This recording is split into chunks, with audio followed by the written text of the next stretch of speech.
दोस्तों आज मैं एक्सप्लेनेशन देने वाला हूँ सन 2005 में आई horror movie the Exorcism of Emily Rose, जो कि एक सच्ची घटना पर आधारित फिल्म है। मूवी के स्टार्ट में हम देखते हैं एमिली रोज नाम की लड़की जिसकी मौत हो गई होती है।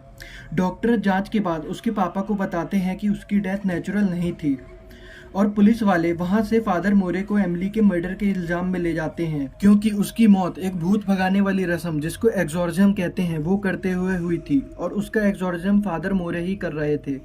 जिसके बाद यह खबर पूरे शहर में आग की तरह फैल जाती है, जहां चर्च फादर मोरे के लिए एक वकील को हायर करता है जिसका नाम एरन ब्रूनर होता है और वो फादर से मिलने जाती है जेल में, जहां फादर मोरे को सजा की फिक्र ही नहीं होती। वो बस कोर्ट में एमिली रोज की कहानी सबको सुनाना चाहते थे कि उसके साथ क्या हुआ और उस पर क्या बीती। फिर एरन एमिली की मदर से मिलने जाती है, जहां उसकी मम्मी उसको बताती है एमिली बहुत ही प्यारी बच्ची थी, वो पढ़ने में बहुत अच्छी थी, जिसके कारण उसको एक अच्छे कॉलेज से स्कॉलरशिप मिली थी और वो वहाँ पढ़ने चली गई थी। जिसके बाद ही ये सब शुरू हुआ और उनका पूरा लाइफ चेंज हो गया था। फिर हम कोर्ट में देखते हैं जहां फादर मोरे के राइवल वकील उन पर इल्ज़ाम लगा रहे होते हैं कि उन्होंने एमिली का मेडिकल ट्रीटमेंट नहीं होने दिया और एमिली और उनके घर वालों को विश्वास दिलाया कि उसके अंदर शैतान है, जिसकी वजह से उसको सही ट्रीटमेंट ना मिलने की वजह से उसकी मौत हुई। फिर एरन एमिली की एक आंट से बात करती है जो एक डॉक्टर थी और बचपन से एमिली को जानती थी। वो बताती है एमिली ने कॉलेज से रात 4 बजे उनको कॉल किया था और वो बहुत डरी हुई थी और रो भी रही थी। उसने उनको बताया कि जब वो वीकेंड पे अकेली थी और उसके दोस्त कहीं गए हुए थे तो 3 बजे उसके गेट अपने आप अचानक से खुलने बंद होने लगते हैं और किसी अदृश्य शक्ति होने का एहसास उसको होता है जो उस पर हमला कर देती है। वो उसका पूरा शरीर अकड़ा देती है पर एमिली किसी तरह बचकर वहाँ से भाग जाती है। फिर वो एमिली के डॉक्टर को बुलाते हैं जो हाल ही में उसका जांच कर रहे होते हैं, जिनके हिसाब से एमिली को मिर्गी थी पर वो उसका इलाज नहीं करवाना चाहती थी क्योंकि उसको लगता था उसको मेडिकल नहीं बल्कि स्पिरिचुअल ट्रीटमेंट की ज़रूरत है, जो उसके फादर का भी मानना था। सीन चेंज होता है और हम एरन को एमिली के बॉयफ्रेंड जॉश से मिलते हुए देखते हैं, जो उसको बताता है उस दिन के बाद हालात और ख़राब होने लगे थे। एमिली को अब कॉलेज में भी वो शैतान दिखने लगे थे, उसको दूसरे लोगों में वो शैतान नज़र आते थे। जिसके बाद एमिली भागते हुए चर्च में जाती है और जॉश भी उसके पीछे भागता हुआ जाता है और शैतान वहाँ पर उसको पोजेस्ट कर लेता है। उस दिन एमिली ने जॉश से कहा था कि तुम मुझे कभी मत छोड़ना, जिसके चलते वो एमिली के मरने तक उसके साथ था। फिर हम एरन को देखते हैं जिसकी नींद भी ठीक 3 बजे अचानक से खुल जाती है और उसको भी दरवाजे खुलने बंद होने की आवाज़ आने लगती है जैसा कि एमिली के साथ हुआ था। और एरन इस बात से बहुत डर जाती है, वो दरवाज़ा बंद करके सोने चली जाती है पर उसको डर के कारण नींद ही नहीं आता, जिसके कारण वो सुबह कोर्ट में भी देर से पहुंचती है। फिर हम देखते हैं जहां डॉक्टर यही बोल रहे होते हैं कि एमिली को मिर्गी थी जिसकी वजह से वो अपना शरीर अकड़ा सकती थी, साथ में उसको पागलपन भी था जिसकी वजह से वो खाना नहीं खाना चाहती थी। फिर एरन एमिली के बॉयफ्रेंड जॉश को कटघरे में बुलाती है जो कोर्ट को बताता है कि एमिली को भूख तो लगती थी और वो खाना खाना भी चाहती थी पर वो खा नहीं पाती थी।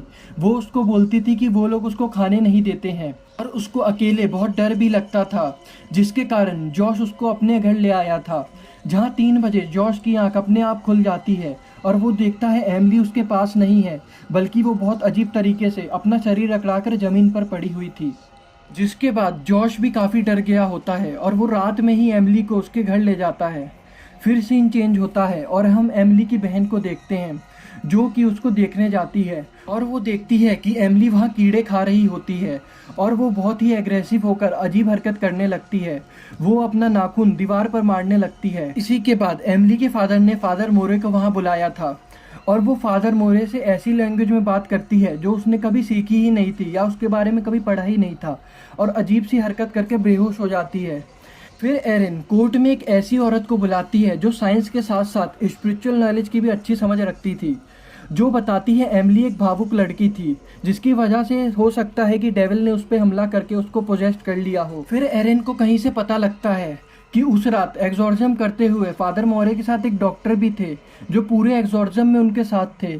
एरन फादर मोरे से पूछती है कि उन्होंने उस डॉक्टर के बारे में उसको कुछ क्यों नहीं बताया, तो वह बोलते हैं कि डॉक्टर ने ही उनसे कहा था कि उनके बारे में किसी को कुछ ना बताएं। फिर एरन उन्हीं डॉक्टर से मिलने जाती है जो उस रात एक्सॉर्सिज्म में शामिल थे। वो बोलते हैं उन्होंने ऐसे बहुत केसेस देखे हैं पर उस रात जो केस उन्होंने देखा वो उन्होंने कभी नहीं देखा था, जिसके बाद वो भी काफ़ी डर गए थे।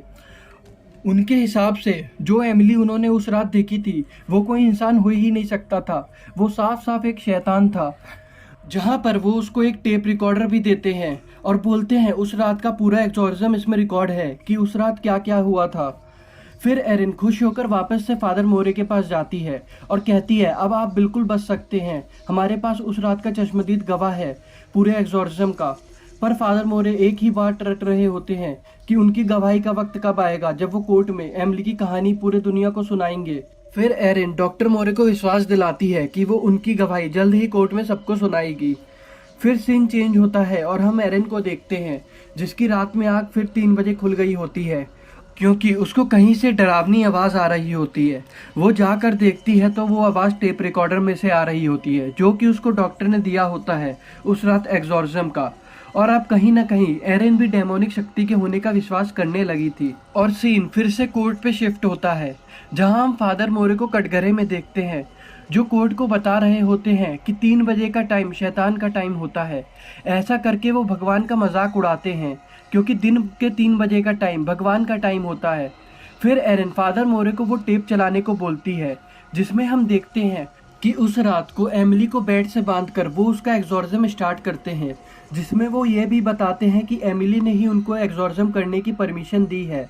और वो एक्सोर्सिज्म स्टार्ट करते हैं और उसके बाद ही अचानक से हम सारे क्रॉस को उल्टा होते हुए देखने लगते हैं। और फिर एमिली अचानक से बहुत ही एग्रेसिव हो जाती है, उसकी आंखें काली हो जाती है और फादर मोरे बार बार डेविल से उसका नाम पूछ रहे होते हैं। और इतने में ही हम एमिली को बहुत खतरनाक तरीके से दोनों हाथ खोलकर वहां से खिड़की तोड़कर भागते हुए देखते हैं। और वो भागते भागते घोड़ों के अस्तबल में चली जाती है, जहां फादर मोरे, डॉक्टर और एमिली के पापा भी वहां पहुंचते हैं उसके पीछे पीछे। वो दोनों एमिली को पकड़ लेते हैं और फादर मोरे वापस से एक्सोर्सिज्म करने लगते हैं। पर एमिली बहुत जोर से चिल्लाने लगती है डेमोनिक आवाज में, और वो डॉक्टर पर हमला भी कर देती है। पर किसी तरह फादर मोर प्रेयर करके डॉक्टर को बचा लेते हैं, पर एमिली कंट्रोल में ही नहीं आ रही होती है। फादर मोर प्रेयर पढ़कर उस डेविल का नाम जानना चाहते थे, क्योंकि अगर शैतान का नाम पता लग जाए तो उसको हराना आसान हो जाता है। पर एमिली पे तो जैसे उस एक्सोर्सिज्म और प्रेयर का असर ही नहीं पड़ रहा होता, वो बार बार अलग अलग आवाज में बात कर रही होती है, जहां हमें यह भी पता लगता है उसके अंदर एक नहीं बल्कि 6 शैतान हैं और वो सब एक साथ चिल्ला रहे होते हैं। और उसके चिल्लाने की वजह से अस्तबल के घोड़े पागल होकर वहां से भागने लगते हैं और एमिली की हालत बिगड़ते देखकर फादर मोर को एक्सोर्सिज्म रोकना पड़ता है। फिर सीन वापस से कोर्ट में आता है, जहां एरिन फादर से पूछती है उस रात नाकामयाब होने के बाद से लेकर एमिली के मरने तक उसका बर्ताव कैसा रहा, जिसपे फादर मोरे बोलते हैं एकदम वहशी, खाना नहीं खाती थी, दीवारों में दांतों से छेद कर देती थी जिससे उसके दांत भी टूट जाते थे, नखून से दीवार में छेद करती थी, खरोचती थी। और वहाँ वो ये भी बोलते हैं कि उन्होंने कभी एमिली को डॉक्टर की ट्रीटमेंट करने से नहीं रोका, क्योंकि वो जानते थे कि वो उनका काम नहीं है। फिर एरिन फादर से बोलती है क्या आपने दोबारा वो रस्म करने की कोशिश नहीं की, जिसमें फादर बोलते हैं कोशिश तो की थी पर एमिली नहीं मानी और उसकी सहमति के बिना वो एक्सोर्सिज्म करना नामुमकिन था। जिस पर राइवर वकील बोलते हैं कोर्ट किसी टेप या भूतिया चीज़ों पर यकीन ही नहीं करती। तो वह बोलते हैं कि वो डॉक्टर कहाँ हैं जो उस रात एक्सोर्सिज्म में उनके साथ थे। पर कोर्ट में वो खबर पहुंचती है कि डॉक्टर की किसी कार एक्सीडेंट में ही मौत हो चुकी है, जिस पर एरिन बहुत ही परेशान हो जाती है, क्योंकि डॉक्टर ही एक ऐसे गवाह थे जो फादर मोरे को बेकसूर होने में साबित कर सकते थे। फिर एरिन फादर मोरे से पूछती हैं क्या एमिली एक अच्छी इंसान थी, जिस पे फादर मोर बोलते हैं हाँ वो भगवान को बहुत मानती थी। जिस पर एरिन बोलती है तो भगवान ने एमिली के साथ ऐसा कैसे होने दिया, जिस पे फादर बोलते हैं इसका जवाब एमिली को देने दो।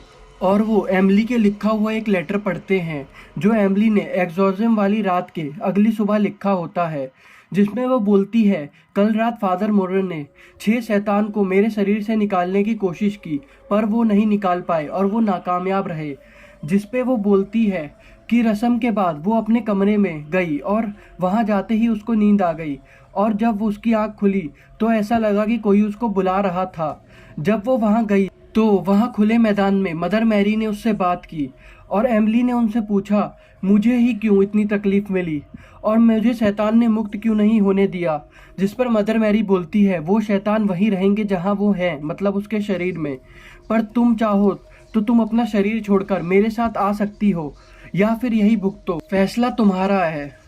जिस पे एमिली बोलती है, मैं यहीं रहूंगी, और वो वापस से अपने शरीर में चली जाती है। जिस पे राइवल वकील यही बोल रहे होते हैं कि कोर्ट में ये सब चीजें करना बेबुनियाद है, कोर्ट ये सब चीजें नहीं मानती, और सच यही है कि उसकी मौत फादर मोर की लापरवाही की वजह से हुई। उन्होंने एमिली के दिमाग में ऐसा बैठाया कि उसके शरीर में शैतान है, जिसकी वजह से वो डॉक्टर के पास ट्रीटमेंट करवाने नहीं गई और अच्छा इलाज ना मिलने की वजह से ही उसकी मौत हो गई, जिसके जिम्मेदार पूरे के पूरी तरीके से फादर मोर हैं। फिर एरिन कोर्ट से कहती है कि फादर मोर एक अच्छे आदमी हैं, वो मरते वक्त तक एमिली के साथ थे और हर तरीके से उसकी मदद की जैसा वो कर सकते थे, और सिर्फ उनकी लापरवाही पे उनको एमिली की मौत का जिम्मेदार नहीं मान सकते हम।